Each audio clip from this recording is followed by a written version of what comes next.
Good afternoon, everyone. Liberalization chapter, third chapter of Indian economy.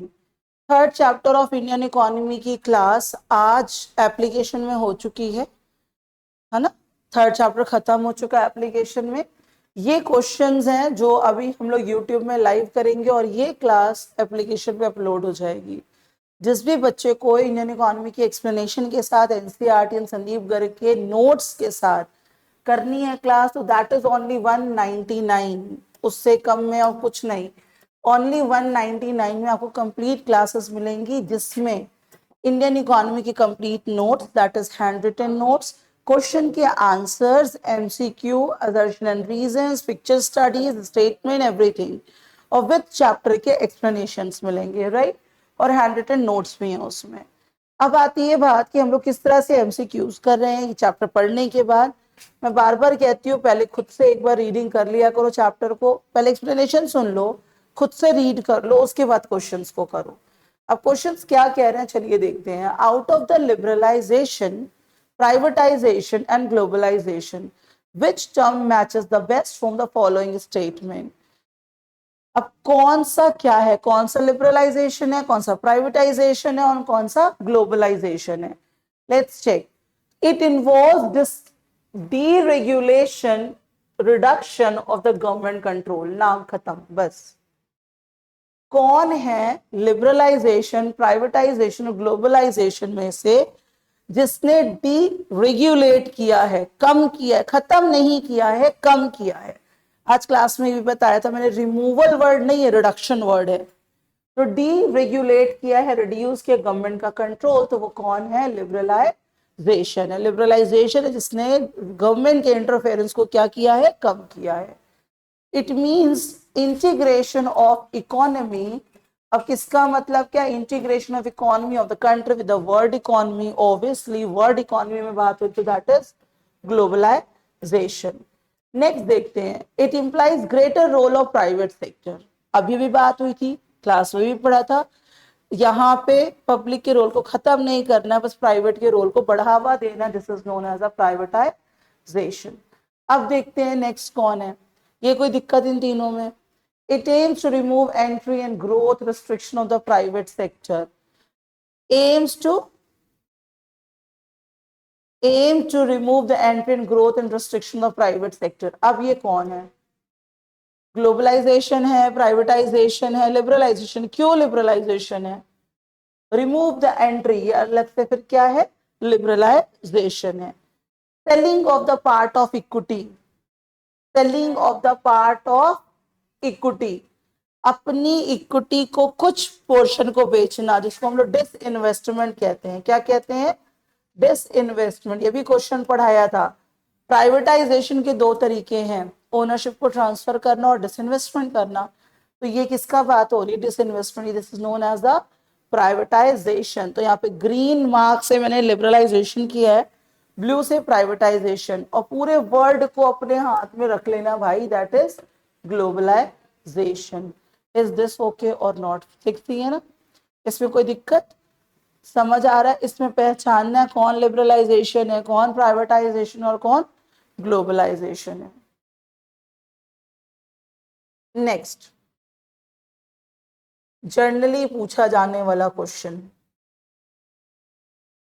हाँ जी। Establishment of general trade and tariffs, that is of GATT, जो बाद में क्या बन गया, WTO बन गया, राइट। तो यहाँ पे क्या क्वेश्चन क्या है, मैच करना है, करेक्ट सीक्वेंस बनाना है, मैचिंग ऑफ देम। तो यहाँ पे पहला कौन है, GAAT, general of tariff and trades, sorry, first का 3। सबसे पहले कौन आया, कैट, फिर WTO आया था, राइट, फिर कौन आया था, WTO। तो 1 and 2, 3 and 4, 3 and 4 मतलब या तो ये करेक्ट है या तो ये करेक्ट है, ये हटा ही दें, राइट।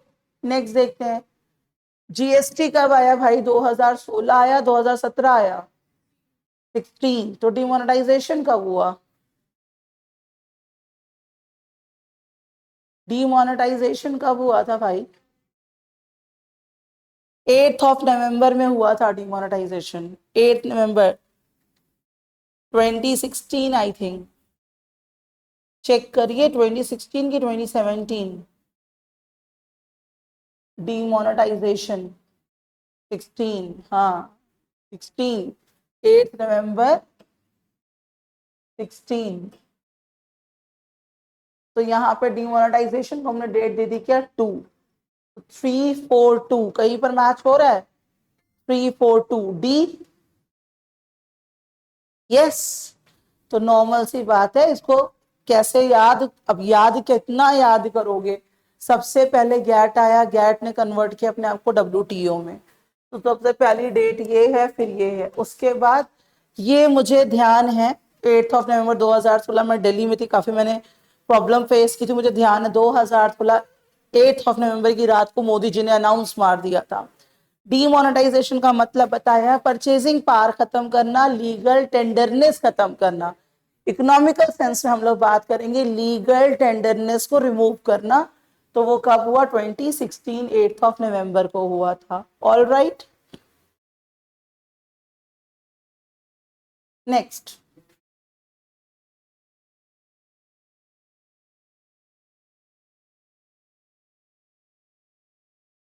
क्या कौन करता है? सीधे सीधे RBI is a central bank. WTO क्या करता है भाई?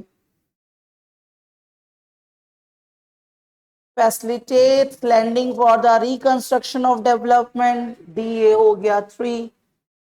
राइट, तो पहले मैच कर लेते हैं, बी का 4 कौन है? बी का 4 कोई दिख रहा है? ये दिख रहा है डी वाला। चलो देखते हैं, बी का 4, अच्छा बी भी है और डी भी है, तो ये आउट कर दो, ये आउट कर दो, लेट्स मैच। तो कौन है? ए का 2, सही है 2 वाला, मल्टीनेशनल वाला। तो 2 कर दे बी, एक बार देख लीजिए। WTO is the multilateral trade negotiating body, multilateral trade। IMF क्या करता है फिर? यस, मैच हो रहा है, बी वाला मैच करके देखिए।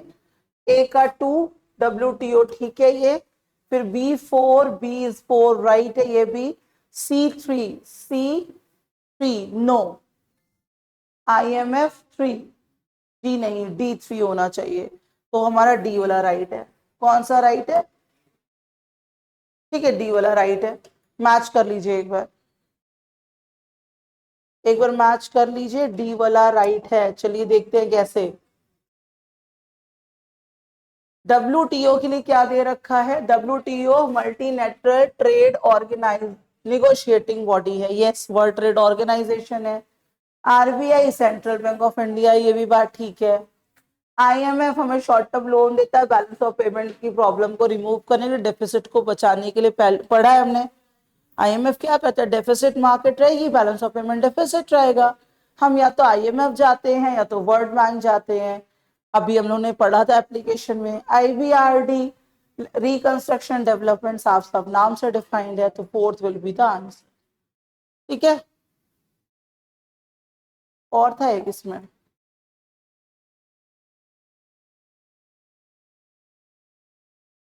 refers to the relaxation the government के रिलैक्सेशन किसमें मिले थे? लिबरलाइजेशन में मिले थे। क्या करे इसका? World trade organisation. India has become the preferred outsourcing designation because of what? Availability of unskilled labor, quality of IT service, availability of skilled labor, what?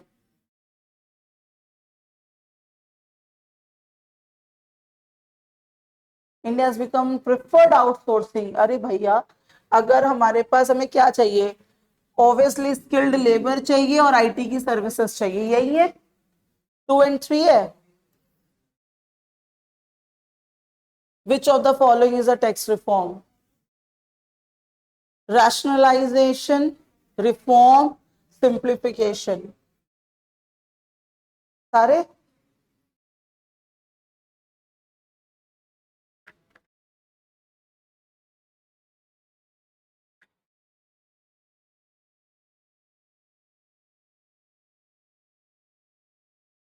अभी बात हो रही थी। गैट से क्या बन गया? WTO, general agreement on tariffs and trades. Was the Indian finance minister, कौन थे? पढ़ा हुआ है, मनमोहन सिंह जी। 24 जुलाई, then the then prime minister, की देन नहीं है, देन है, Prime Minister Narasimha Rao announced the end of the license permit and Finance Minister Manmohan Singh presented a historic budget. किसके ऊपर? श्योर, श्योर हैं? ग्लोबलाइजेशन है, लिबरलाइजेशन है? पता नहीं मुझे, आप लोग जानो, आप लोग बताओ ना क्या है। रीडिंग आप लोग करके बैठे हो, रीडिंग आप लोग करके बैठे हो। लिबरलाइजेशन, वो कैसे पता चल? लिबरलाइजेशन इतनी चीजें याद थोड़ी करनी है। लाइसेंस परमिट की बात हो रही है। रीडिंग करिए, बिना ये क्वेश्चंस करने का कोई फायदा नहीं है। पहले रीडिंग कर लीजिए तब क्वेश्चन। और रीडिंग कहाँ से करे भी, कमेंट बॉक्स में आ जाएगा भाई, एप्लीकेशन में क्लासेस है। चलो बताओ क्या हुआ था। जितने बच्चे बैठे हुए हैं, जितने बच्चे ऑनलाइन पढ़ रहे हैं, बताएं क्या हुआ था ये।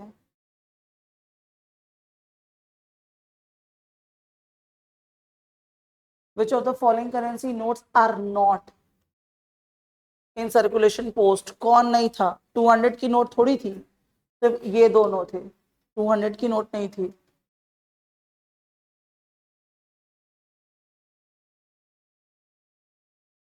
Which of the following statements correctly represents the action taken by the government towards the liberalization? कोई बात नहीं, इसमें क्या कह रहा है? Which of the following currency notes are not in circulation? कौन नहीं था? 200 की नोट नहीं थी, ये दोनों थे।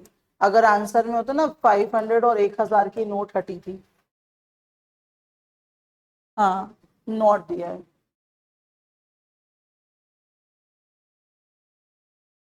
चलिए, चार हैं, चारों में से कह रहा कौन करेक्ट है? Liberalization. Levying high tariffs so discourage import and promoting the consumption of domestic goods and the services. Devaluation of the rupee to encourage the inflow of foreign exchange. Allowing for the private banks to make decisions independent of the RBI restrictions. Fixing prices of certain industrial goods in order to support increased consumption of these goods to boost the manufacturing industry. आराम से पढ़िए, हड़बड़ाइएगा मत, reading based है सब कुछ। Liberalisation की बात कर रहा है, कौन सा होना चाहिए? सॉरी, Q&R, वाई सो? हाँ, लेइंग हाई टैरिफ थी ताकि अपनी जगह को बढ़ावा दिया जा सके, ये सही है। सही है कि गलत है? क्यों, लिबरलाइजेशन में ऐसा नहीं हुआ था? हाई टैरिफ लगा दिए गए थे, discourage import and promoting the consumption of domestic goods and services. Devaluation of rupee to encourage inflow of foreign exchange, allowing for private banks to make the decision independent. Yes, yes, समझ आ रहा है? Correct है।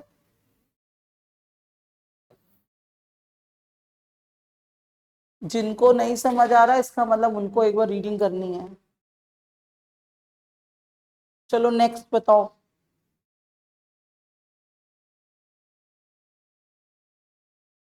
Kritika and Vidisha were discussing the changes made by the government in the year 2017. तो 2017 में GST आया था। Kritika said that this revolutionary tax system has placed many indirect taxes in India. GST ही है जिसने replace कर दिया बहुत सारे किसके, इनडायरेक्ट टैक्सेस को। Yes, Vidisha said that this system of taxation aims to subsum multiple taxes, yes, single tax across India. It's talking about, कोई दिक्कत इसमें? दो फ्रेंड्स आपस में बात करी, भाई सरकार ने 2017 में लाया टैक्सेशन, तो पहले ही समझ जाइए क्या है, जीएसटी, जो रिप्लेस करेगा बहुत सारे इनडायरेक्ट टैक्सेस को, समझ आइए क्या है, जीएसटी। नेक्स्ट पे चले, चलो असर्शन एंड रीजंस। अब असर्शन पढ़िए, रीजन पढ़िए, सही है गलत है। Every year government fixes a target for disinvestment of public sector enterprise. Disinvestment is an excellent tool for discarding the loss incurring public sector. बताइए क्या करना है, मैं अपना काम कर लूं, आप लोग बताओ भाई क्या करना, पढ़े हो आप लोग।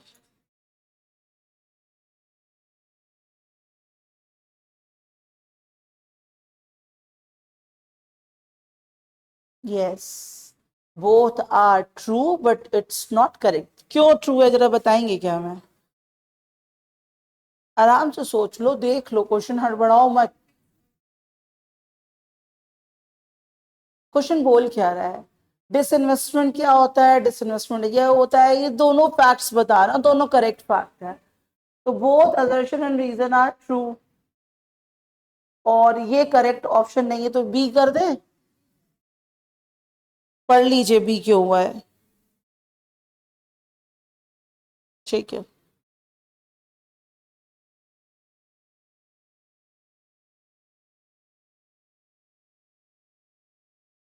नेक्स्ट मैं ओपन कर दे रही हूँ, आप लोग देखो और बताओ, पढ़ लीजिए आराम से।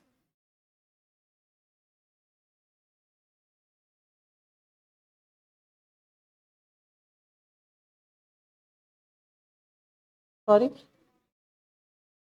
हाँ,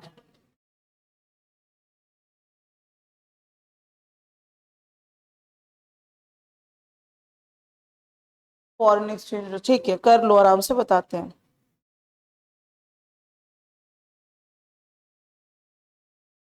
करेक्ट चेक करके बताना, ठीक है।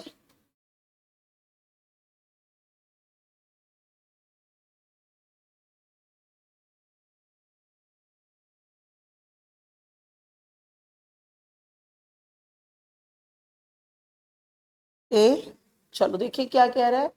1991 में एज एन इमीडिएट मेजर लिया गया था, बैलेंस ऑफ पेमेंट की क्राइसिस थी। अगर आपको ध्यान हो तो आपने चैप्टर पढ़ा है, मनमोहन सिंह जी वहां पे थे।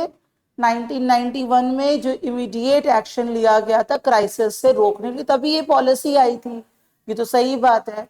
devaluation of currency was eminent to replenish the deterioration foreign exchange currency, तो both are correct, actually this was the reason is correct, ठीक है। फिर से बोलूंगी, this is all about reading one. हाँ, पढ़ लीजिए, सब लोग आंसर करिए, सिर्फ खुशी नहीं करेगी।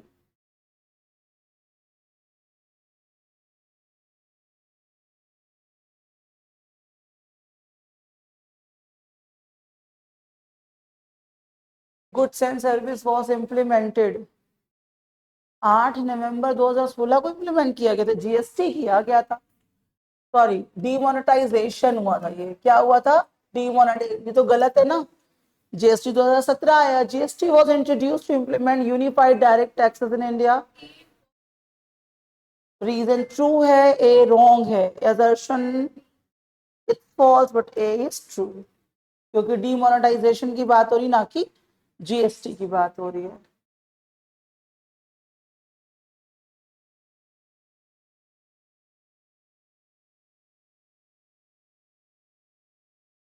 अब मैं आप लोगों को पहले क्वेश्चंस दिखा दूं, ये क्वेश्चंस हैं, क्वेश्चंस देख लीजिए, ठीक है। ये पिक्चर स्टडीज हैं, किस तरह के क्वेश्चन हमें सीबीएसई बोर्ड देगी, और हमें इस तरह के क्वेश्चंस को करना है, जो कि सीधे 4 नंबर के होंगे। ये हमारे क्वेश्चंस हैं। तो यहाँ पे हमने कहाँ तक कर लिए हैं, यूट्यूब में लाइव आकर के 16 तक कर लिए हैं, राइट।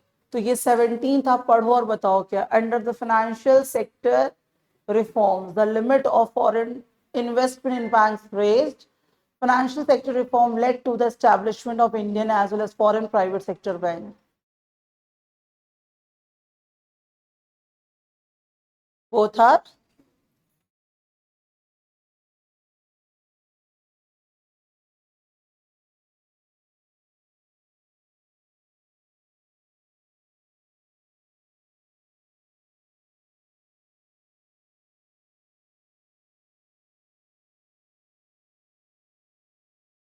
न्यू इकोनॉमिक पॉलिसी जो कि 1991, सॉरी, और B, under new economic policy quantitative restrictions on import and export were greatly reduced. Import duty were considerably increased in the new economic policy to improve the competitiveness of the domestic industry. Sure हो?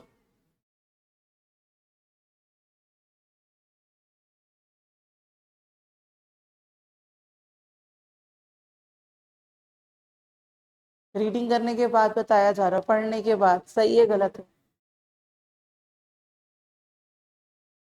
सी करते? कैसे pause लग रहा है, एक बार पढ़े।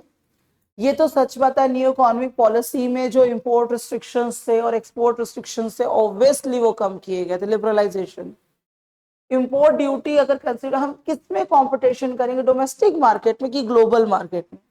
यहाँ पर डोमेस्टिक की जगह पे क्या होता, ग्लोबल होता तो वो सही होता, राइट। चलिए अब आइडेंटिफाई भी आप लोग नहीं करना है।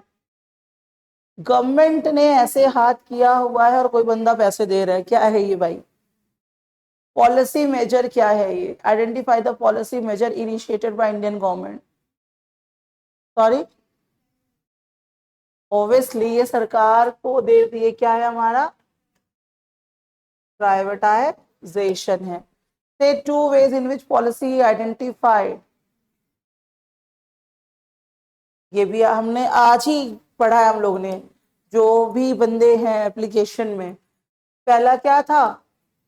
ट्रांसफर ऑफ ओनरशिप, ये बोला भी था ये आएगा। और सेकेंड क्या है? डिसइन्वेस्टमेंट, और डिसइन्वेस्टमेंट की मीनिंग हम लोगों को आती है। ये दो बातें, राइट। मैं बोल रही हूँ बहुत एक्सपेक्टेड क्वेश्चंस हैं, 199 में अगर हमें नंबर मिल जाते हैं तो it is an easy task. Purpose of policy identified in the above mainly to improve what, ये भी बात थी। यस, सीधे सीधे स्टेटमेंट लिखा है, फाइनेंशियल डिसिप्लिन एंड मॉडर्नाइजेशन, एक ही स्टेटमेंट में। अब मैं यहाँ पे दोबारा खोल करके नोट्स तो नहीं दिखा सकती, फिर मुझे यहाँ तक आना पड़ेगा। हम लोग ने शायद ये टॉपिक्स ये दोनों तुरंत पढ़े थे। दो बातें साफ साफ लिखी हुई हैं नोट्स में, और वो मार्क भी कराई थी कि दो चीजें हैं जिस वजह से प्राइवेटाइजेशन हुआ था। तो रीजन ऑफ प्राइवेटाइजेशन वहां पे था, चीजें क्यों हुई थी, मॉडर्नाइजेशन एंड क्या था एक और, फाइनेंशियल डिसिप्लिन। ये आपने भी पढ़ा है। ट्रांसफर ऑफ ओनरशिप, पहला था ट्रांसफर ऑफ ओनरशिप, दूसरा क्या था? डिसइन्वेस्टमेंट। और उसके बाद पर्पस क्या था? What were the purpose? तो modernisation and the financial discipline, साफ साफ स्टेटमेंट में लिखा हुआ है। तो आप लोग जब एक बार रीडिंग कर लोगे, एक बार पढ़ लोगे, नोट्स आपके पास, तो कोई क्वेश्चन किसी तरीके से रॉन्ग नहीं हो सकता। क्वेश्चन की प्रैक्टिस भी कराई जा रही है। चलिए नेक्स्ट देखते हैं क्या है हमारा question. I feel it has done. Next, चलो बताओ।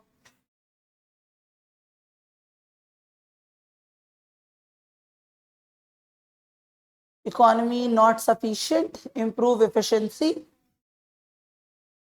The new economic policy can be broadly classified into two kind of measures. Identify them. क्या? First is structural reform. Next, stabilization what? Sorry,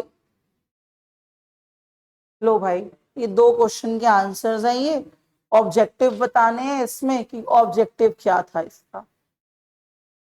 ये जो पिक्चर्स बनी हुई हैं इसका objective क्या है, स्ट्रक्चर चेंज करना क्यों जरूरी है, शॉर्ट टर्म था लॉन्ग टर्म था। बैलेंस ऑफ पेमेंट की जो वीकनेस होंगी, करेक्ट वीकनेस कौन देगा? WTO, वर्ल्ड ट्रेड और नहीं, IMF एंड वर्ल्ड बैंक। ये दो मेजर्स दिए गए हैं। हाई इन्फ्लेशन है तो क्या करोगे आप? रिफॉर्म करोगे किसमें? मार्केट में। ठीक है, ये पिक्चर्स आपकी हो गई। और कोई लेफ्ट है जी? नहीं। अब यहाँ पे मैं बता दूं, आज की क्लास में रेस्ट ऑफ द चैप्टर जो बचा था, 2 लेक्चर्स में थर्ड चैप्टर कंप्लीट हुआ है। आई थिंक 2 लेक्चर्स हुए हैं, तो 2 लेक्चर्स में थर्ड चैप्टर कंप्लीट हुआ है। उसमें ये नोट्स आपके जा चुके हैं, ये MCQ की PDF जा चुकी है, ये एक्सप्लेनेशन मैंने अभी आपको यूट्यूब लाइव में दिया, ये भी आपकी एप्लीकेशन में ही चले जाना है।